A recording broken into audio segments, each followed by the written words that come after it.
guys, it's Grace and I'm here with my boyfriend, Josh. and you're listening to Haunting My Boyfriend. Or if you're on a certain platform or two, you're watching it as well. For today's podcast episode, we are switching things up a little bit. So just like on the pet episode, we are doing a theme today and reading stories, encounters, spooky happenings based on that theme. So in the spirit of October, I decided to do a Halloween themed episode. So I went on Reddit and pulled some threads from r/paranormal, and all I did was type in Halloween, so it just filtered out anything that had the word Halloween in it. I skimmed over it but didn't really read it so that I'll be reacting to it as well.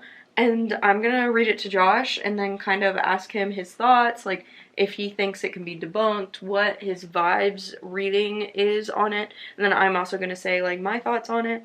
So yeah, that's pretty much it. Before we jump in, don't forget to follow on whatever platform you are currently listening on. Leave a rating and review. It really helps us out. Don't forget to like it and share it with someone who you think would also enjoy this podcast. So I think that's it. I guess we can go ahead and jump on in. We're ready. So this first one is called One Halloween Night. For context, as far back as I can remember, I've lived in haunted, I guess residual haunted homes and apartments. I'd share what would happen at my house, and my friends and kids at school thought I was just making up creepy stories. Anyways, I moved to this house in downtown Huntington Beach, California in middle school with my grandma. Things were being moved, lights flickering, handprints on my mirror after a shower, and so much more. Also, excuse my typos, I'm just excited to join a paranormal community. I have so many stories to share about my experiences. Now let's get back to the story. It was Halloween night, 2015. I had a close group of friends going into high school with who I'd share what was happening at my house. Of course, no one believed me, so naturally I ended up keeping my experiences to myself. The only one who believed me was my best friend at the time, but every time I'd share, she'd just get creeped out. Why are you messing with Luna? Understandable. It keeps him calm. Okay. You just keep moving and it's like pushing me. I shake his hand, see? Halloween night 2015, I invited my friends to do some light trick-or-treating and just hang out on my rooftop patio. Yes, I know we were freshmen in high school and we were quote-unquote too old. I trick-or-treated as a freshman in high school. That ain't too old. I think that was like my last year of trick-or-treating. Maybe sophomore year. As a freshman in high school? Yeah. My best friend and I went as Luigi and Mario. There's older people that still go. There's people our age that still go. I kind of want to, but I feel out of place. It's probably out of place here. Yeah. It just depends on where you're at. Yeah. Anyway, continuing. Anyways, after having a fun night going through the neighborhoods and downtown strip, we came back to my house to chill. My mother and grandma had left for LA to go to a Halloween party, so I had the house to myself. As we were hanging out, they brought up the ghost that is in my house. It seemed like they wanted to have spooky stories about him. FYI, a man died in our house from a brain aneurysm in the master bedroom. Aneurysm. Is that not what I said? Aneurysm. Anyway. After a couple stories, they began to laugh and poke harmless fun at him. I told them they shouldn't be saying that about him. Looking back at it, someone told you that you should be scared. LOL. Looking back at it, if someone told you that you should be scared. LOL. Maybe I just have no reading comprehension, but I don't know what they meant by that. Luna, can you... Continuing on. Our house had intercoms in every room hallway in the house, including the rooftop patio. It's creepy. Yeah, it sounds like an old house. That's old like rich a house. School, like, no, I was thinking rich people house in like the 80s, so now it's not a rich people house because it's like houses. You could have said speakers though. You didn't have to say intercoms. Like, I don't know, maybe they're older. If you would have said speakers throughout the house, oh, that makes sense. But intercoms? That's true. It does make it sound That's like... weird. Yeah. That's pretty strange. Maybe he's older. No, he was in high school in 2015, so was I. So was I. I don't know. Anyway. Yeah. Honestly, it instinctually popped into my head that he was probably listening because he loved parties. After giving an unintentionally eerie warning, I said I was going to go to the kitchen on the first floor to get more Dr. Pepper, and my friends instantly shot up from their chairs and wanted to come with me. I knew they were just scared. There's a door at the bottom of the spiral staircase to re-enter the laundry room, and once in there, there's another door that leads into the main part of the house. This is confusing. I need like a diagram. A spiral staircase? Oh, they're capping now. We'll find out. Absolutely. As we were approaching the first door, I go to twist the knob and it was locked. The door was mostly glass, so looking through, all you can see is the darkness of the laundry room. Instantly, my friends freak out and ask me if my mom or grandma locked us out, but they hadn't been home in hours. They didn't believe me, so I FaceTimed my grandma, and of course she was like, there's no way you locked you out because we left before your friends got there. I wish you could see the looks on their faces. I explained to them how I warned them to not be making fun of the paranormal and asked them to say sorry and maybe the ghost, his name was Kent, would let us in. They apologized quickly and the lock on the doorknob unlocked. I go to open the door and it's still locked. I told them to make it sincere, and after they were pleading, the deadbolt unlocked. Okay. Cap. Let's see. Now we are in the laundry room about to go through the door that leads to the main part of the house, and they start laughing and poking fun again. So here we go again. We hear the door lock up. Then they start to panic. I told them to just learn their lesson and stop. More apologizing happens and the lock's unlocked. Once the door was open, my friends quickly ran down the stairs by the front door and said they needed to leave. They never came over to my house again. I've always felt pretty chill in paranormal encounters, so once I said my goodbyes, I talked out loud to Kent and started laughing because finally they experienced something. I put on some horror movies on Netflix and ended up having a peaceful Halloween night. I'm not sure if they remember this night or if they trauma blocked it out, but it was a 10 out of 10. Moral of the story, respect the dead and maybe wait to talk shit when you're not in the haunted property. Cap. Yeah. I don't believe it. It was too... I don't know. I've just never really heard of, like, that being so, like, on cue. No. You know? Like, so on cue. Did it twice? Absolutely not. Yeah, and he unlocked, like, I don't know. Zach Baggins hasn't even done something like that. Maybe he has. I don't know. But that's Cap. I don't know.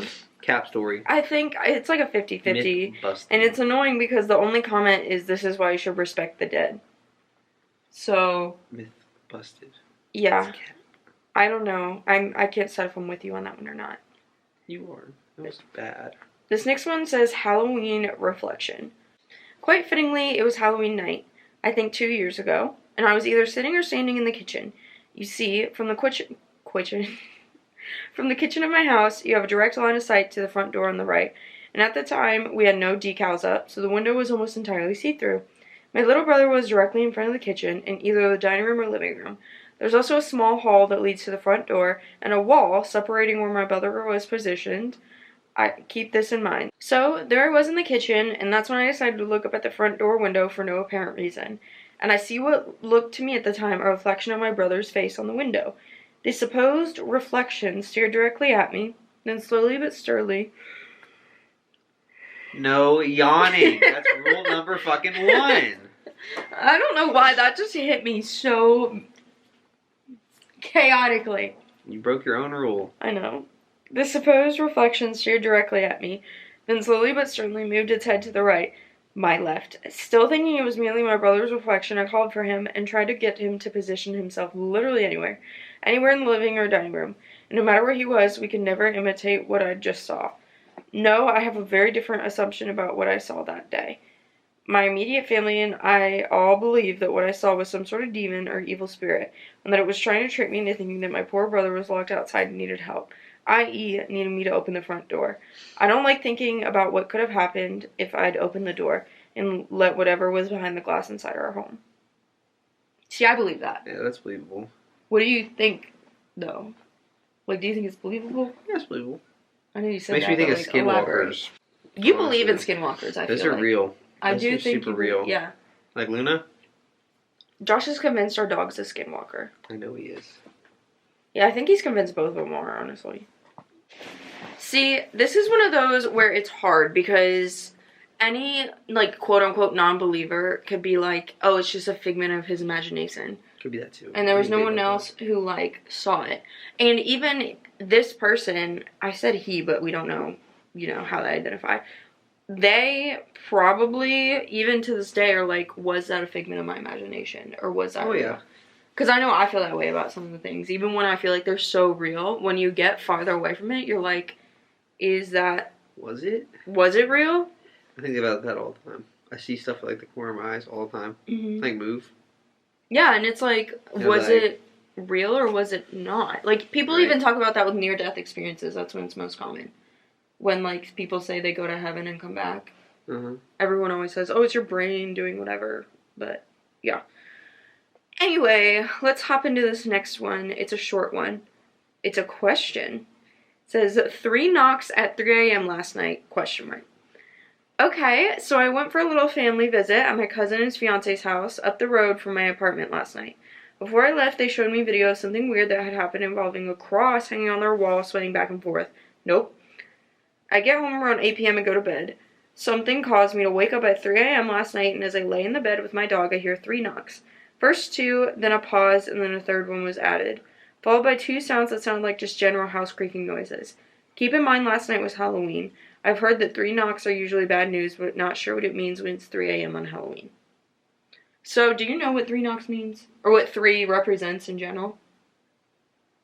But 3? No. Religiously? So, religiously, 3 represents God.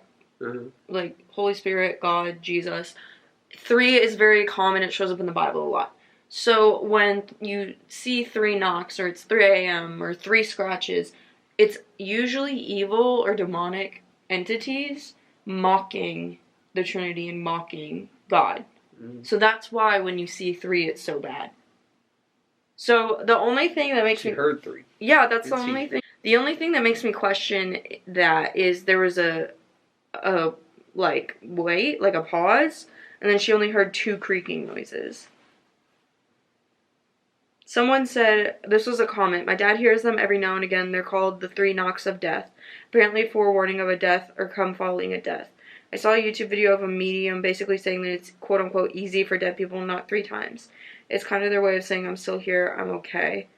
And then the other person commented and said, my mother passed last November and Halloween is the day when the barrier between the afterlife and this afterlife isn't as strong. That makes me feel a little better. And then someone else said, the Ghost Adventures TV show says that 3 knocks is to mock the Trinity. It can be a sign of demonic behavior. See? Zach Baggins. They also think any teenage edgelord graffiti of a pentagram means Satanists doing satanic rituals. That's a fair point. I mean, you can never be too safe, though. Oh, yeah? Mm-hmm. And then someone else said there's nothing significant about it happening on Halloween versus any other time. It's the other way around. It's more likely to happen on Halloween when the veil is thinner, or so they say. If you're watching, you just saw Luna drop a ball literally in my lap. He said, none of this. He's ready to go. He's ready to go. So, yeah, I thought that one was interesting. I mean, that one is a Halloween one, but I definitely included it because I wanted to see your take on the 3 knocks and what you knew about it. Yeah. It's really interesting because I do have such, like, a Christian upbringing, and you have kind of the opposite. So I like hearing, like, what you know and what you don't know and what your initial thoughts are, because mine always go to, like, the Bible. I would just thought ding-dong ditching, but... Ding-dong ditching. It's Halloween? What the heck? What do you mean? That's fair. That is fair. I hadn't even thought of that. See, yeah. This is why I keep you around. Morgan. So this one is called Poltergeist Experience. I can't read. I know you can't read that.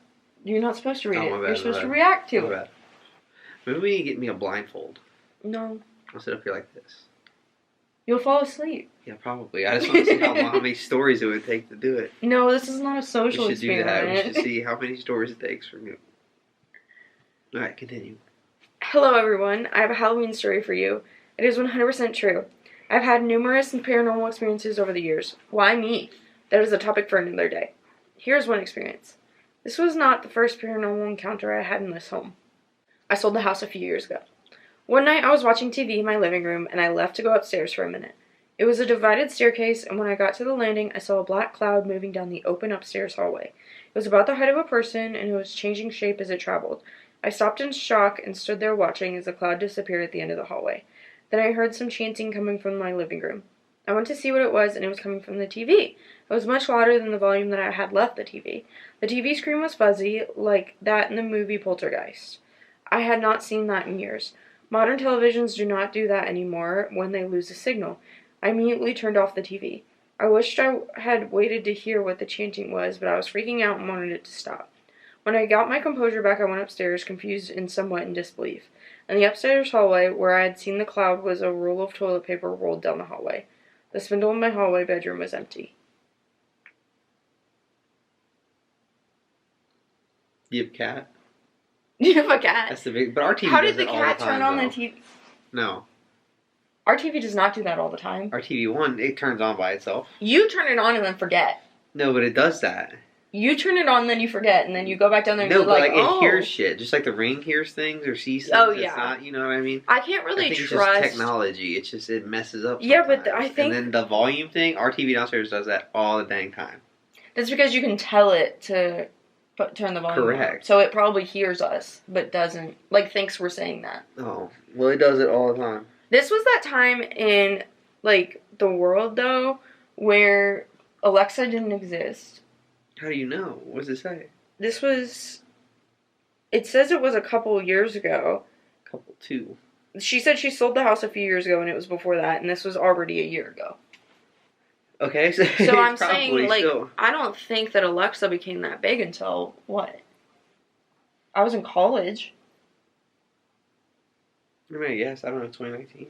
Yeah, so, I don't know, I feel like this was, like, that time where, like, technology didn't do that, because, yeah. This is from 2 years ago, so, you may have heard it, probably not, you don't spend a lot of time on Reddit. No, I don't.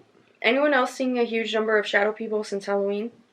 I know, Halloween/Hallows End is traditionally a period working with the transition of the dead into the after. I'm used to there being more activity in the weeks following this time of year. But I'm seeing a lot, and more clearly than is normal. In my house, driving around, and public service and entertainment buildings, they're everywhere. And while Corona could possibly be blamed for this, I live in an area that did not have nearly enough deaths to account for this kind of density of activity. Are others noticing a similar uptick in activity? None of them are malicious, and I'm not the type to spook at the emergence of the paranormal. But this is odd, and I'm curious as to whether others around the world are still finding more activity than normal to be the new normal lately. Did you notice that 2 years ago? That was 2020. No, but he brought up COVID. That's when I had if he had COVID. That's when I had, like, a big spiritual awakening. He's, like... So, like, lightheaded, and he's seeing things. Oh, you think? More, yeah, when I had COVID, it was, like... Yeah, but he didn't say he had it. He said that people... Maybe he didn't know. That was the whole thing. I don't know. I do feel like there was some sort of spirit, but also, people were home more. So for me, like, I explored my spirituality more. And I did see, like, an increase of things at the house. But one, I was opening my energy to it. And two, we couldn't go anywhere. So we were stuck at the house. So, of course, you're going to see... No, it was in my university house. Oh. Of course there's going to be an uptick because you can't leave. You know? Someone said, actually, I saw a full-figured apparition in my room the other night. Didn't so much scare me as just startle me. But it's the first time I've ever seen an apparition or a ghost for that matter. So yes, I've definitely seen an increase in spirits and such. They're lying. I've seen a full apparition. No. Anybody who says that and doesn't... And it was like, oh, I was totally chill with it is bullshitting. If I saw a fucking person standing anywhere... But the thing is, you can tell when they're... In the crib. You can tell when they're like an apparition and when they're like a person. Even an apparition. If I see a black... figure, like a smoky black figure, or whatever you want to call it. Hold on. I have a serious question that I think I've seriously thought about recently that I think would attribute to how you would respond to seeing a ghost. For you, do you fight, flight, or freeze?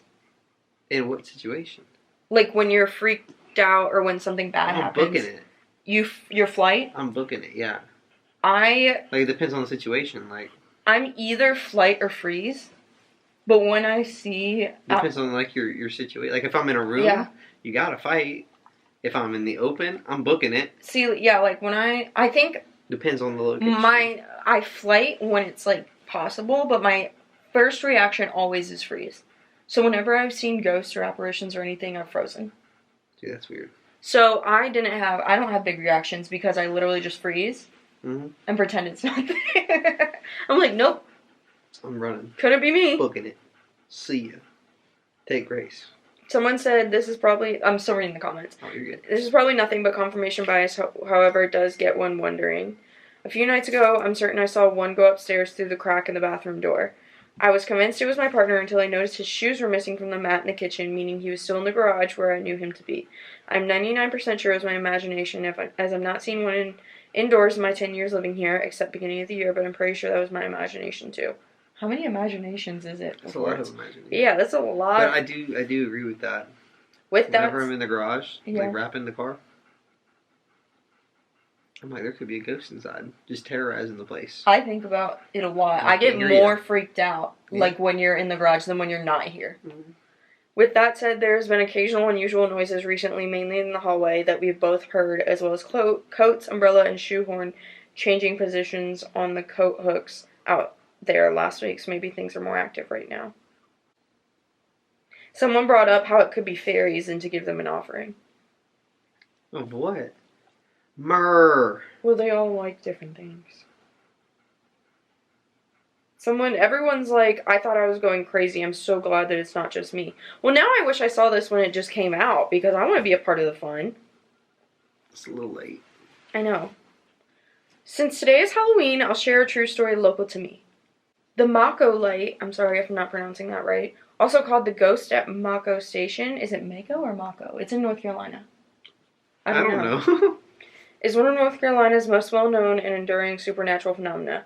It dates to a fatal train wreck in 1867 at a small rural station then called Farmers Turnout, 14 miles west of Wilmington on the line serving Wilmington, Florence, South Carolina, and Augusta, Georgia. Conductor Joe Baldwin, riding in the last car of a wood-burning train, discovered that his car had come uncoupled. He died waving a lantern from the rear of that car in a failed attempt to signal and stop a second train coming from behind.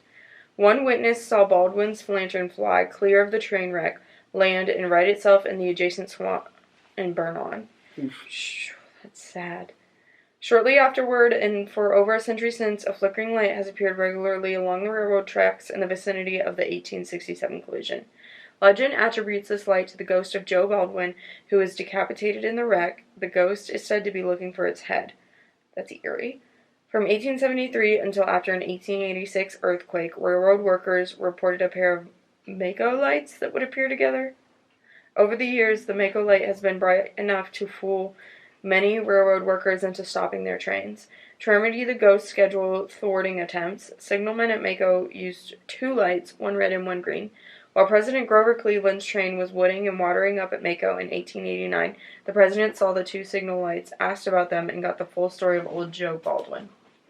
In the spring of 1964, the Southeastern North Carolina Beach Association contacted parapsychologist and ghost hunter Hans Holzer to come to Mako and investigate the mysterious light.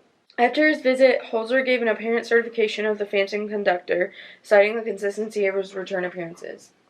Since the railroad tracks were removed around 1980, sightings of the Mako light have greatly diminished, if not completely disappeared, according to Cape Fear Museum historian Harry Warren. In its time, the Mako light has been the object of many a dark vigil at Mako Station, where anywhere from a few to dozens of people would frequently gather at night. It has also been the subject of numerous newspaper stories and at least one narrative ballad, The Mako Light, which sums up the tale. They found Joe's body, they found Joe's head, they buried them both, but he's not dead. On a dismal night in a dismal swamp, you can see his lantern shine. Ooh. Yeah. I believe that. Trains are probably pretty haunted, if you had to think, because they're the coal power trains. Did you hear about what happened in Lexington? No. Right off of campus? No. So, actually in my backyard, because I used to live on Crescent, like you know how Crescent backs up to the train? Right. In my house, actually, someone was murdered, and I think he was called the Railroad Killer. The killer was murdered? He was a murderer, and he took the trains, like he would train hop, stop at random cities, murder people, and keep going. And he murdered a girl in my house, but her boyfriend survived. Heard that. And that's who we think the ghost is that was in our house, because our house was super haunted. Spooky. It was very spooky. She didn't like frat boys. Like, if frat boys would hang flags. I can imagine. Like, if they lived there, if frat boys lived there. There were frat guys who lived in our house, and they told us when we moved in that they had, the frat flags hanging that have, like, your letters on it, and the ghost would take them off the wall. But she never did that to us. She did move chairs around and stuff, and we think she possessed Evie one time. She possessed Evie? Yeah, it was wild. Evie's just possessed in general. And she liked to hang out with her animals. Like, she liked to mess around with her animals. One can only imagine. But, yeah, we have a lot of stories about Robin. We named her Robin. But, anyway, I think that's it for this episode. I have more stories, but we talked a lot. We shared. We laughed. Evie's freaking out because our DoorDash just got here, so that's part of the reason we're wrapping up. Yeah. But, that is pretty much it. Any thoughts? Overall thoughts? No, not really. Yeah, I think we're good. Yeah, spooky, Halloween. If you guys think that we should do more Reddit story situations, definitely let me know. I like that one a lot better. You like Reddit stories better than... I think I'm going to do a good mix. Like, I'm going to try and do a mix of talking about locations and then doing, like, Reddit stories. Right. So, yeah, let me know what you guys enjoy better. If you guys want me to do a specific theme for Reddit stories, or if you guys want me to do a certain, like, location or famous person or whatever, let me know. Other than that, don't forget to follow on here as well as on all the other platforms I have down below. We upload every single Monday, and I'll see you guys in next week's episode. Like, comment, subscribe. Yeah. Subscribe, whatever he said. Whatever. Subscribe now. Subscribe now. Yeah. Okay, bye guys.